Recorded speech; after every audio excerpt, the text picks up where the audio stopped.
Jaalalli sammuu keenya maraachee.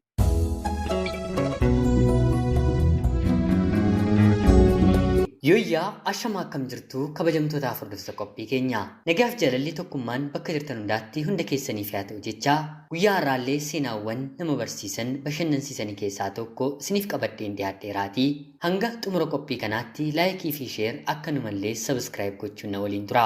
Namoonni xalayaa jaalalaa seenaa jireenyaa nama barsiisu bashannansiisu qabdan karaa teelegiraamii karaa lakkoofsa bilbilaa kiyyaa duwwaa 937 38 65 64 naaf erguun irratti hirmaachuu ni dandeessu. Kallachumaan gara seenaa guyyaa har'aatti kan isin dabarsu ani Gammachiis Tashoomeedha.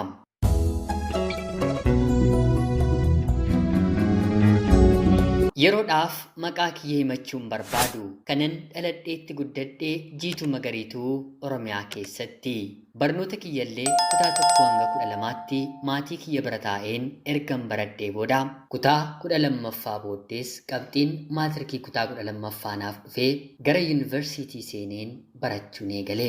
Maatiin keenyi maatii qotee bulaadha. Ofii qotee bulaa ta'ee ijoollee isaa barsiisuutti immoo baay'ee amana. Haatii fi abbaan koo waliigalaan ijoollee 10 qabu. Kurnan keenyiyyuu yeroo ammaa kana yuunivarsiitii seennee barannee eebbifamnee gariin gaa'ela keessa kan jirru yeroo ta'u gariin immoo kan hin fuune kan hin heerumnes ni jiru. Nuyi ijoollee 10 keessaa lamni bara mootummaa wayyaanee gara biyya hambaatti baqatanii yeroo ammaa kana biyya Ameerikaa jireenya gaariis jiraachaa jiru. Hundumti keenyiyyuu maatii dabalatee gaafa nutti coologe yookiin immoo waa dhabne maddi gargaarsa keenyaa isaanuma. Doolaaruma 50 yoo ergan keessumaa ana yeroo barachaan tureef baajeta kiyya waggaa tokko narraa cufu. Gargaarsa isaanii kan barbaadu hunduma keenya waan na ta'eef haga kanaatti gargaaramaa hin baranneeroon jedhe sobanatti hin ta'u. Maaliif maatii koollee waanaa godhaa waanaaf bitaa jedhee yeroon gaafadhu obbolaa biyya hambaatii qabda mitii isaaniin gaafadhu maal nutti galagalta midhaan gurgurree maal siif gooti takkuma kadhadhuu kan isaan siif erganiin qusadhuu barnoota kee baradhu naan jedhu. Anis bara waggaa tokkoffaa yuunivarsiitiin seene hanga kanaatti maallaqni nan rakkisne. Haa ta'uutii garuu waggaa lammaffaa booddee maallaqa rakkachuun jalqabe. Kun immoo ta'ii addaa jireenya koo keessatti uumameeni. Waggaa lammaffaa yeroon baradhu naannoo baatii arfaffaa keessa obboleessi kiyya tokko magaalaa Finfinneetti ni fuudha. Maarree yuunivarsiitiin ani baradhu magaalaa Finfinneerraa deemsaan baay'ee xiqqoo waan na ta'eef gaa'ela obboleessa koo irratti hirmaachuuf bakka hin jirurraatii ka'een nan dhufe. Akkuma beekamu gaa'elli kun hoteelatti kan ta'e ta'us haa ta'uutii garuu bakkeewwan bashannanaa garaagaraatti yeroon suuraa garaagaraa misirroolii miinjolii fi firoottan carraa waliin ka'uu argannee turre.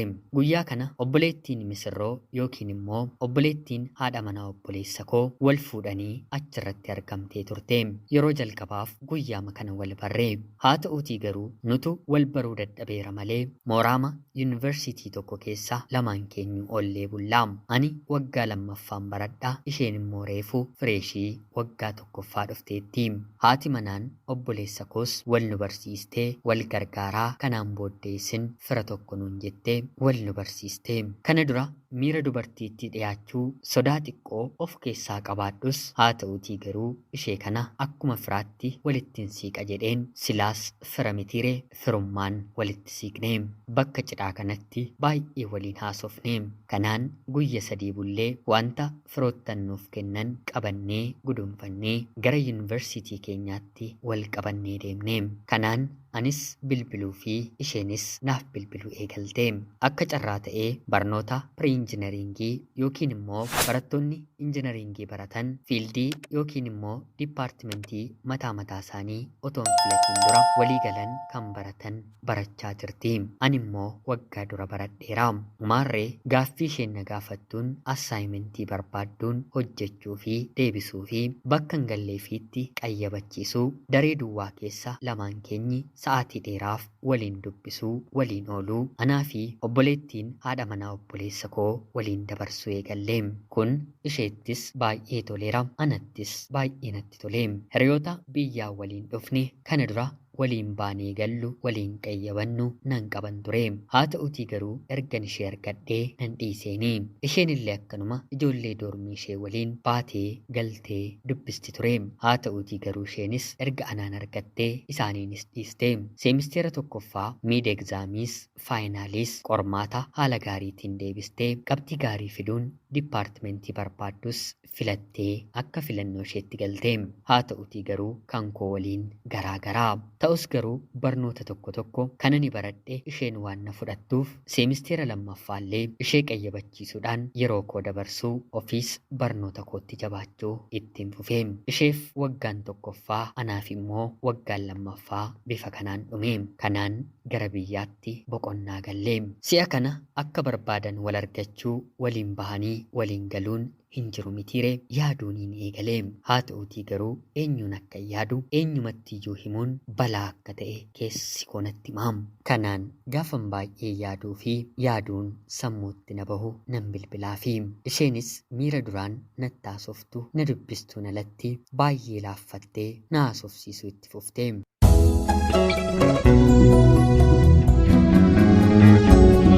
Kanaan guyyaa tokko anis gara fedhetti haa ba'uu jedheen anaaf si garuu hariiroon keenyi garamitti nu geessaa jedheen gaafadhaanii.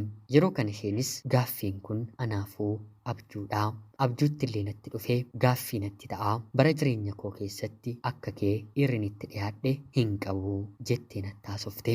Anis anaaf illee ati akkanumaa bara jireenya koo keessatti dubartiin hanga kanaatti ittiin siqe hin qabu maal naaf wayyaa jedheen isheetti dubbadhe.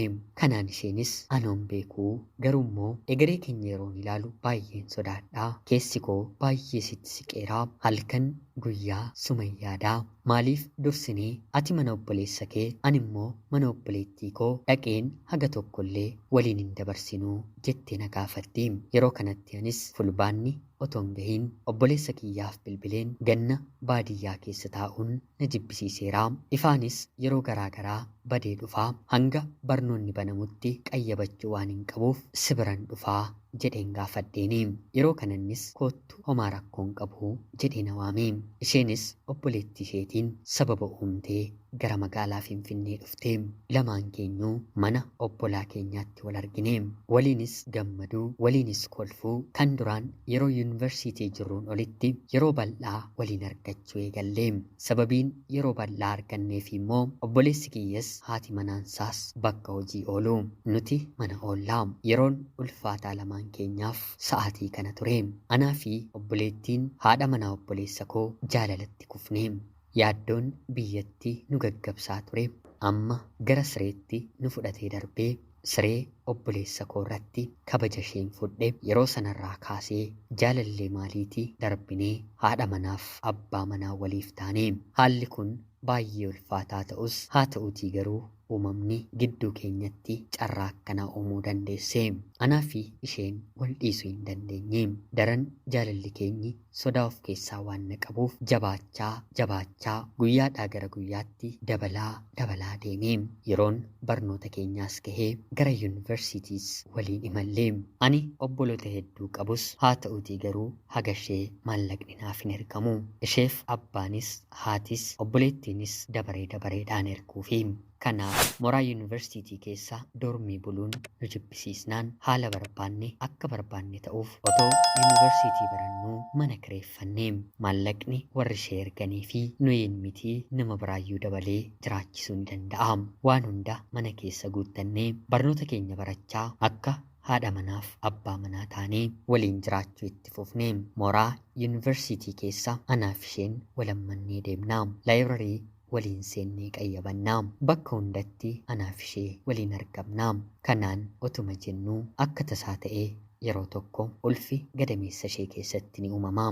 Kanaan sammuudhaanis gadi fageessanii yaaduu waan hin dandeenyeef maalaa goonuu jettee yeroo nama ri'attu bahuu qaba yaada jedhuun murteessee. Hagam sirrii ta'uu baatus haa ta'uutii garuu sa'aatii kanatti anis guddisuu isheenis guddisuu hin dandeessu. Yaada kiyya fudhattee daa'ima gadameessa keessatti uumame ofirraa baastee. Karaa biraa immoo obboleessi kiyyaa fi obboleettiinsaa wal fuudhan seera qabeessaan gaa'ela godhatan dhala dhabanii maddiidhaa rakkachaa jiru. Kanaan gara fuulduraa akkam taanaa akkamittiin jiraannaa jennee yaannee haa ta'uutii garuu qoricha fayyadamuun balaa waan qabuuf seeruma uumamaan guyyaa lakkaawwannee waliin ciisnaa tarii ammas yoo uumame daa'ima lammaffaa baasuun ulfaataadhaa jennee walii gallee. Kanaanis ammas hariiroon keenya itti fufee barnoota waggaa 3ffaa fixeen isheen immoo waggaa 2ffaa fixxee anis gara biyyaatti galuun isheenis gara biyyaatti galuun walirraa adda baanee waan nutti ulfaateef tooftaa tokko qopheeffannee. Kunis maatii keenya goyyomsuudha. As mooraa yuunivarsiitii keessatti ani hojiin akkan hojjedhuuf naaf kennameera ganna dhufuu hin danda'u jedheen maatii amansiisee. Isheen immoo koorsiin 2 qabxiidhaan F wanta na jalaa dhufeef ganna kana yoon guute malee waggaa 1 natti dabala jechuun lamaan keenyuu kallacha mataa keenyaan maatii amansiisnee asuma magaalaa yuunivarsiitii barannutti hafnee. Kanaan ganna kanas ganna ajaa'ibaa goonee dabarsinee. Ani waggaa 4ffaan galmaa'ee isheen immoo waggaa 3ffaatti dabartee.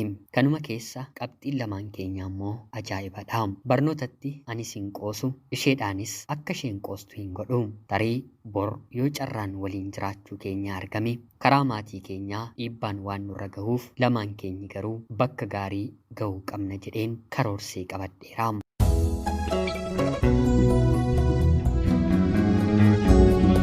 Waggaa 4ffaas bifuma kanaan ittiin fufee.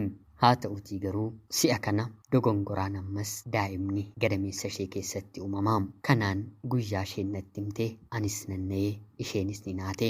Mana yaalaa deemnee yeroo gaafannu ammas daa'ima kana ni baastu taanaan carraan kanaan booddee daa'ima argachuu kee baay'ee xiqqoodha. Barnoota yoo ta'u addaan kuteetii dahii booddee si gaabbisiisaa jechuun isheetti himanii. Anis baay'een ishee jaalladha mitiire haa dhalatu gara fedhetti haa bahu. Maatiin keenya akkan barreef tooftaa garagaraa uumna jennee walii gallee. Haa dhalatu jechuu kootti jaalalleen koo kuni baay'ee gammaddee. Dhala ilmaan baay'ee jaallatti. Isuma kana dura baaste iyyuu waanan fuudhu dhabeenii tooftaa garattiin galagalu dhabeenii jettee dhugaa of keessatti dhokfattes natti himte. Kanaan guyyaan gahee deessee bara kana boqonnaafis ayyaanaafis gara biyyaatti anis isheenis hin gallee. Barnoota ni baranna isheen ulfadha gaafa deebitu nan kunuunsaa. Hangan danda'es ijoollee biyya koorraa nan fagaadhaa. Isheen illee akkanuma.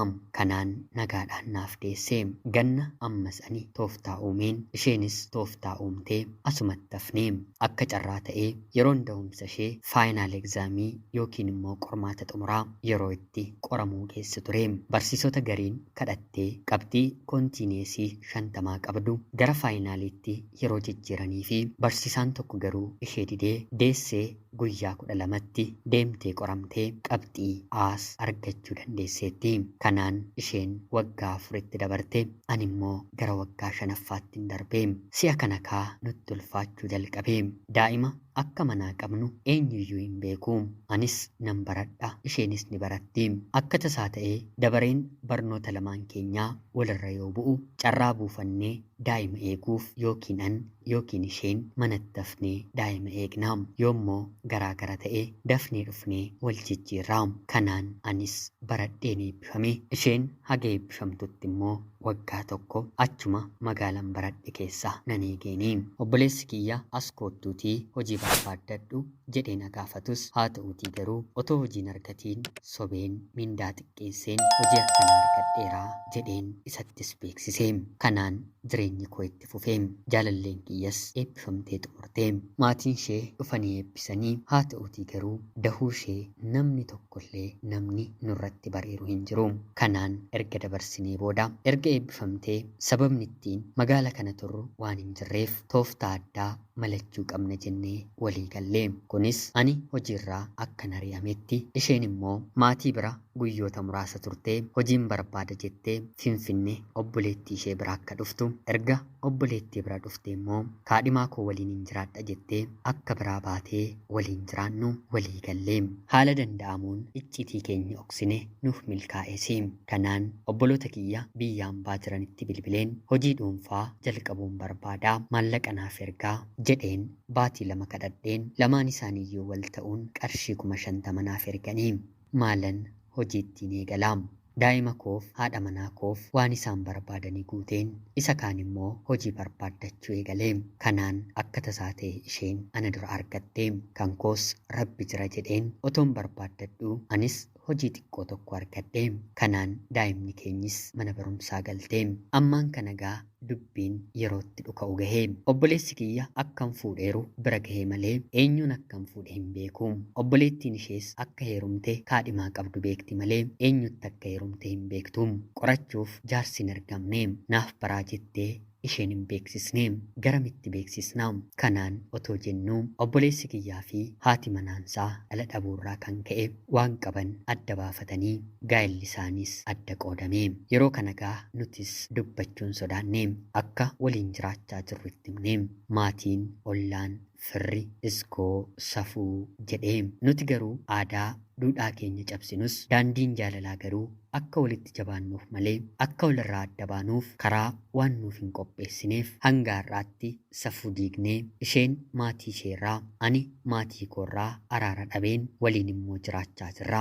Ani maatii kiyyaan naa fudhadhaa jedheen kadhadheen dadhabee isheenis maatii isheetiin naaf fudhadhaa jettee kadhattee dadhabdee obboleettiin ishee obboleessa koorraa adda baatee nu waliin jiraachaa jirti. Gaa'elli keenyi isiniif malee nuuf hin taane nuti dhala dhabnee keessaa baane isiniif garuu rabbi dhala kennee walitti isiniif fidee jireenyi keessanis bareedaadhaa. Anaaf inni guyyaa guyyaan walitti buuna turree nagaas qabduu warri keenyi fudhatanis fudhachuu baatanis takkaa wal jaallattanii waliin jiraachuu eegaltaniittuuti gaa'ela keessan qabadhaa ciniinfadhaa sababni gidduu keessanitti hin uumaminii jettee nu gorsiti. Anaa fi haati manaa koos haala gaariirra jirra. Hanqina maatii keenyaa malee rakkoon nu bira hin jiru. Haa ta'utii garuu namni akka gammadetti akka wal jaallatetti nafu bor nu gidduu wanti garaagaraa uumamuu danda'a. Yeroo sanaaf gaa'ela koof nan sodaadha. Hangam aadaa safuu darbee wal fuunus gaa'elli keenyis rakkoo muudaa malee haga yoonaa turus dhimmi maatii keenyaa garuu nu yaaddessa. Mee kun otoo seenaa keessan ta'ee maal gootu? Akkamittiin maatii keessan araarfattu? Ana obboleessa keessan magaalaa Finfinneerraati. Ulfaadhaa nagayaatti galatooma.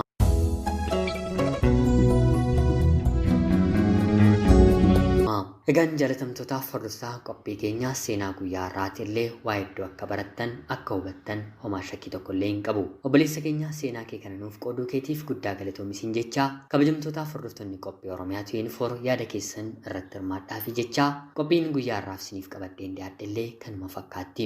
Xalayaa jaalalaa seenaa jireenyaa nama barsiisu nama bashannansiisu yoo qabaattan karaa teelegiraamii karaa lakkoofsa bilbilaa kiyyaa 937386564 irratti naaf erguun hirmaachuu ni dandeessu. Yeroo xalayaa keessan ergitan haay akkam jettanii nan gaafatina. Guyyaa guyyaadhaan nama hedduutu na dubbisaa waan na ooluuf kana hunda dubbisuu hin danda'u. Kallacha sagaleedhaan xalayaa ergaa keessan kaawwadhaa. Sirriitti barreessuu kan dandeessan immoo barreeffamaanis ni dandeessu. Kanneen ergitan argaan jira waan nan ta'eef isiniif hin dubbisa obsaa isiniin jechuun barbaada. Kanneen lakkoofsi kiyya isiniif bahuu dide immoo lakkoofsa biraa nan qopheessa na obsaa isiniin jechuun barbaada. Hanga yoonaatti yeroo keessan naaf kennitanii dhaggeeffachaa turuu keessaniitiif ammallee guddaa galatoomaa. Laayik, sheer gochuun dagatinaa jechaa qophii seenaa gara biraatiin hanga walitti deebinutti bakka jirtan maraan turtii gaarii horaa bulaa.